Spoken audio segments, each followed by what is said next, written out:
Warren buffet. આ નામ સાંભળીએ એટલે તરત મનમાં આવે કે ભાઈ એમની સફળતાનું રહસ્ય શું છે? તો ચાલો એમના 2020ના ચેરમેનના પત્રમાંથી જ એમના કેટલાક મુખ્ય સિદ્ધાંતોને સમજીએ. અને આ સફરની શરૂઆત ખબર છે આપણે એક જબરદસ્ત આંકડાથી કરીશું?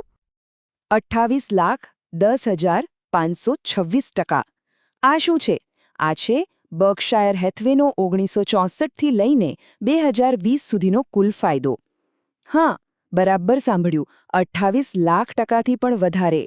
એટલે કે સાદી ભાષામાં કહીએ તો જો કોઈએ 1964માં ફક્ત 100 રૂપિયાનું રોકાણ કર્યું હોત ને, તો 2020માં એની કિંમત 28 લાખ રૂપિયા કરતાં પણ વધી ગઈ હોત. આ તો એવી વૃદ્ધિ છે જેની કલ્પના કરવી પણ લગભગ અશક્ય છે. પણ આટલી બધી વૃદ્ધિ આ શક્ય કેવી રીતે બની? આ ચાર્ટ જુઓ. અડધી સદી કરતાં પણ વધારે સમયમાં બર્કશાયરે દર વર્ષે સરેરાશ 20%નું વળતર આપ્યું છે. એની સામે બજારની સરેરાશ લગભગ 10.2% રહી. એટલે કે બમણું, લગભગ બમણું વળતર, અને એ પણ સતત આટલા વર્ષો સુધી. આ જ તો છે એમની સફળતાનું સાચું રહસ્ય. તો સવાલ એ જ છે, કેવી રીતે? આ બધું થયું કેવી રીતે? પરિણામો તો જબરદસ્ત છે, એ તો આપણે જોયું, પણ એની પાછળ કયા સિદ્ધાંતો કામ કરે છે? ચાલો હવે એમાં જ ઊંડા ઉતરીએ અને એમની પ્લેબુકના પાના ફેરવીએ. આ છે પહેલો અને સૌથી મોટો સિદ્ધાંત. આ વિચારસરણીનો જ આખો ખેલ છે. શું કોઈ સ્ટોક ખરીદી રહ્યું છે કે પછી કોઈ કંપનીમાં હિસ્સો? આ નાનકડો લાગતો સવાલ જ બર્કશાયરને બીજાઓથી અલગ પાડે છે.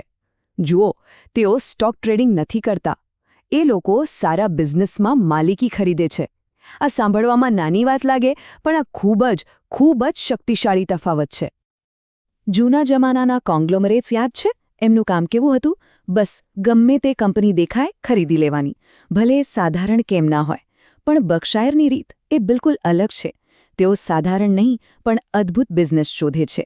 એવી કંપનીઓ કે જેમની પાસે લાંબા સમય સુધી ટકી રહેવાની તાકાત હોય, અને સૌથી અગત્યનું, તેઓ યોગ્ય કિંમતની પરવાહ કરે છે. અને આ વાત બફેના આ કોટમાં એકદમ સ્પષ્ટ થઈ જાય છે. સિમ્પલ વાત છે, ક્વોલિટી ક્વોન્ટિટી કરતાં હંમેશા સારી. એક એવી કંપનીના પૂરેપૂરા માલિક બનવાનો શું ફાયદો જે માંડ ચાલતી હોય?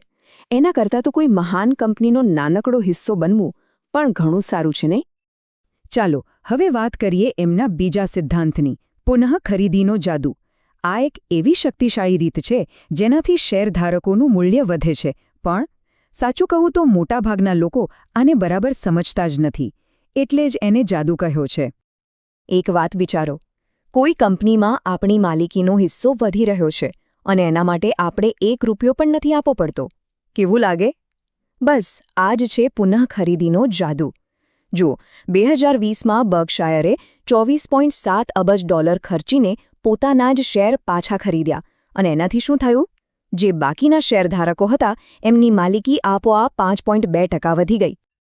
આને સમજવા માટે એપલનું ઉદાહરણ બેસ્ટ છે. ચાલો જોઈએ. 2018માં બર્કશાયર પાસે એપલના લગભગ 5.2% શેર હતા, બરાબર? હવે એપલ શું કરે છે? એ સતત બજારમાંથી પોતાના શેર પાછા ખરીદતું રહે છે. એનાથી બજારમાં રહેલા કુલ શેરોની સંખ્યા ઘટી જાય છે. અને પરિણામ? બર્કશાયરે એક પણ નવો શેર ખરીદ્યો નથી, છતાં પણ એમનો હિસ્સો 5.2%માંથી વધીને 5.4% થઈ ગયો. બસ આ જ છે ખર્ચ વિના માલિકી વધારવાનો જાદુ. અને એટલે જ બફેટે પોતાના પત્રમાં મેં વેસ્ટનો આ મજેદાર કોટ ટાંક્યો હતો.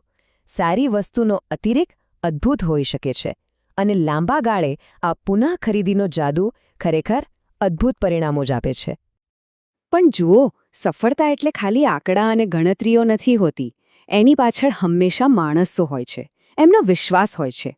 અને આ આપણને બર્કશાયરના ત્રીજા અને કદાચ સૌથી મહત્વના સિદ્ધાંત પર લઈ જાય છે, ભાગીદારી. આ એક કંપની છે, પણ એ ભાગીદારોની બનેલી છે. બર્કશાયર એટલે જાણે કે ઉદ્યોગ સાહસિકોની એક સેના. આ નામો જુઓ: મેરી સી, જેમણે પોતાની ખાસ રેસીપીથી સીઝ કેન્ડી શરૂ કરી; લિયો અને લિલિયન ગુડવિન, જેમણે GICOની સ્થાપના કરી. આ બધા સામાન્ય લોકો હતા જેમની પાસે એક મોટું સપનું હતું અને એને પૂરું કરવાની હિંમત હતી. બર્કશાયરે એમના બિઝનેસમાં પૈસા તો રોક્યા, પણ એનાથી વધુ એ લોકોએ એમના પર અને એમના વિઝન પર વિશ્વાસ મૂક્યો. આ ભાગીદારીનું સૌથી શ્રેષ્ઠ ઉદાહરણ કદાચ મિસિસ બીની વાર્તા છે. કલ્પના કરો, 1915માં એક રશિયન ઇમિગ્રન્ટ રોઝ બ્લમકિન અમેરિકા આવે છે. એમને અંગ્રેજી બોલતા પણ નથી આવડતું. પોતાની બચતમાંથી ફક્ત $2500 એ એક ફર્નિચર સ્ટોર શરૂ કરે છે અને વર્ષો પછી બર્કશાયર એમના પર વિશ્વાસ મૂકીને એમના બિઝનેસનો 80% હિસ્સો ખરીદે છે. અને આજે એ જ નેબ્રાસ્કા ફર્નિચર માર્ટ અમેરિકાના 3 સૌથી મોટા ફર્નિચર સ્ટોર્સ ચલાવે છે. આ છે વિશ્વાસ અને ભાગીદારીની તાકાત. અને આ વાર્તાની એક ખૂબ જ હૃદયસ્પર્શી વાત છે. કહેવાય છે કે મિસિસ બી રજાઓના દિવસે જ્યારે પણ પરિવાર સાથે જમવા બેસતા ત્યારે હંમેશા બધા પાસે ગોડ બ્લેસ અમેરિકા ગવડાવતા. આ વાત એમની સફળતાને એમના મૂલ્યો સાથે અને દેશ પ્રત્યેની કૃતજ્ઞતા સાથે જોડે છે, જેણે એમને આટલી મોટી તક આપી. અને આ કૃતજ્ઞતા આપણને એમના છેલ્લા અને કદાચ સૌથી મોટા સિદ્ધાંત પર લઈ આવે છે. એક એવી મૂળભૂત માન્યતા જે એમના દરેક નિર્ણયના પાયામાં છે: અમેરિકા વિરુદ્ધ ક્યારેય શરત ન લગાવો. આ માત્ર એક વાક્ય નથી, આ એમની ફિલોસોફી છે. બફેટ કહે છે કે એમની સફળતા કોઈ ચમત્કાર નથી. એ તો એ સિસ્ટમનું પરિણામ છે જે સામાન્ય માણસને પણ મોટા સપના જોવાની અને એને હકીકતમાં બદલવાની તક આપે છે. અને આ જ વિશ્વાસ એમના દરેક રોકાણના નિર્ણયનો પાયો રહ્યો છે. અને એટલે જ એમનો નિષ્કર્ષ હંમેશા એક જ રહ્યો છે: અડગ. અમેરિકા વિરુદ્ધ ક્યારેય શરત ન લગાવો. આ કોઈ ખાલી ઇન્વેસ્ટમેન્ટ સ્ટ્રેટેજી નથી, આ તો એક મૂળભૂત માન્યતા છે. એક એવો વિશ્વાસ જેણે દાયકાઓથી એમને સાચો રસ્તો બતાવ્યો છે, પછી ભલે બજાર ગમે તેટલું ઉપર નીચે થયું હોય. પણ આટલો બધો આશાવાદ, એની પાછળનું કારણ શું? કારણ છે પોઝિટિવ સમ ગેમનો સિદ્ધાંત. એનો મતલબ એવો થાય કે જ્યારે ખેતરો, રિયલ એસ્ટેટ કે સારા બિઝનેસ જેવી ઉત્પાદક અસ્કયામતોમાં રોકાણ કરવામાં આવે ત્યારે સમય જતાં એ સંપત્તિ બનાવે જ છે. અને આ રમત જીતવા માટે શું જોઈએ? કોઈ જટિલ ફોર્મ્યુલા નહીં, બસ થોડો સમય, થોડી ધીરજ અને શાંત મન. અને આ આખી વાતને બફેટનો આ કોટ એકદમ મજેદાર રીતે સમજાવે છે. કદાચ આ જ છે એમની સફળતાનું સૌથી મોટું રહસ્ય. સફળતા કોઈ જટિલ ગણતરીઓમાં નથી, પણ સરળ અને મૂળભૂત સિદ્ધાંતોને મજબૂતીથી વળગી રહેવામાં છે. તો વિચારવા જેવી વાત એ છે કે આ પ્લેબુકમાંથી આપણે શું શીખી શકીએ છીએ?